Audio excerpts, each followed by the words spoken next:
असलामुअलैकुम crime update में लियाकत तुसी वेख रहे हो मेरा यूट्यूब चैनल।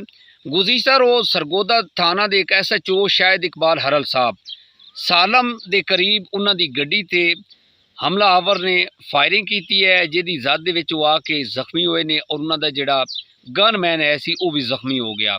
हमलावर कौन है सी और इन्हां ने हमला क्यों किया है और इन्हां दी की दुश्मनी है सी SHO शाहिद इकबाल साहब दे नाल मुकम्मल तफसील नाल डिस्कस करांगे। साडे चैनल सबसक्राइब करो, बैल आइकन बटन प्रेस करो और कमेंट दे विच इज़हार ख्याल लाजमी करना जी। दोस्तों रूटीन के मुताबिक SHO शाहिद इकबाल हरल साहब अपने घरों निकले ने और वो सरगोदे आ रहे हैं। उन्हां दे नाल उन्हां दा जिहड़ा कांस्टेबल है फखर अब्बास गनमैन है सी वो भी नाल है सी। जदों ये सालम के करीब पहुंचे ने नामालूम नकाब पोश अफराद इन्हां दी गड्डी दे नाल आए ने ते उन्हां ने इन्हां दे उत्ते अंधाधुंध फायरिंग की है, जिहदी ज़द दे विच जख्मी हुए ने और इन्हां दा जिहड़ा गनमैन कांस्टेबल है सी वो भी जख्मी हो गया है। बाद दे विच हमलावर जिहड़े ने वो फरार हो गए और फिर 15 ते कॉल हुई, 1122 आई। उन्होंने SHO शाहिद इकबाल साहब नूं हॉस्पिटल शिफ्ट किया। इतलात के मुताबिक 2024 दे विच एक मुकाबला होया सी कि पुलिस नाका लगा के खड़ी आई कि उत्थे नामालूम मुलजमान गुजरे ने और पुलिस ने उन्होंने रोकया है।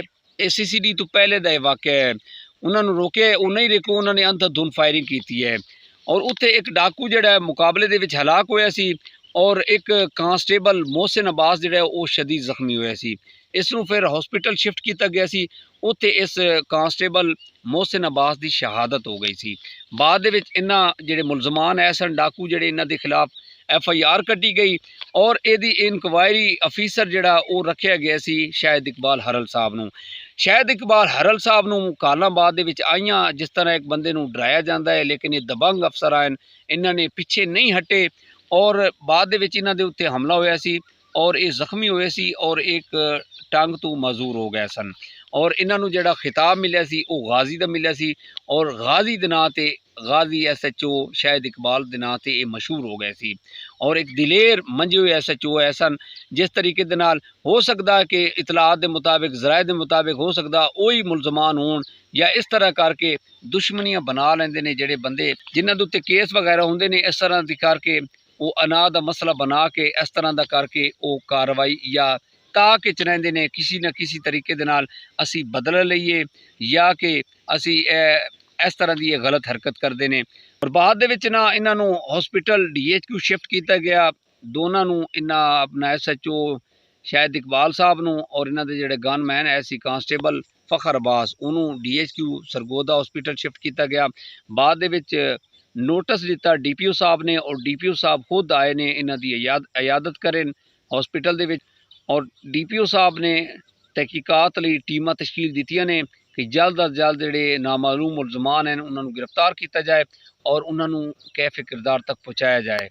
जी दोस्तों यकीन करो कि यह जिहड़ी साडी फोर्स है अगर ये ना होवे, यकीन करो कि सानू इस तरह के जिहड़े डकैत हैं या जिहड़े जराइम पेशा अफराद हैं वो अपनी मर्जी अपनी मनमानी करें।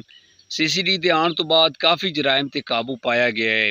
जी दोस्तों डॉक्टरां दी भरपूर कोशिश के नाल 2 ऑपरेशन होए ने और उन्होंने इन्हां दी जिहड़ियां 2 गोलियां ऐसी एक उन्होंने सर दे विच लगी ऐसी और एक गोली जिहड़ी वो गर्दगी ऐसी उन्हां दी जिहड़ी है हुण हालत काफ़ी बेहतर है, वो माशाअल्लाह ठीक हैं।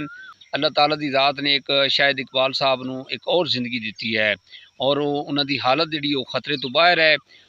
पुलिस जिहड़ी वो हरकत चाहिए हुई है, जिहड़े नामालूम मुलजमान हैं जिहड़े मुलजमान है सन इन्हां ने नकाब और बुरके पहने हुए सन जिहदे विच फरार होने कामयाब हो गए। पुलिस कोशिश कर रही है तहकीक करके जिहड़े मुलजमान हैं उन्होंने गिरफ्तार किया जाए और कैफे किरदार तक पहुँचाया जाए। जी दोस्तों इसे पैगाम दे नाल सानू इजाज़त दो, अपना ढेर सारा ख्याल रखना। मुलाकात होएगी अगले व्लॉग के अंदर। खुदा हाफिज़।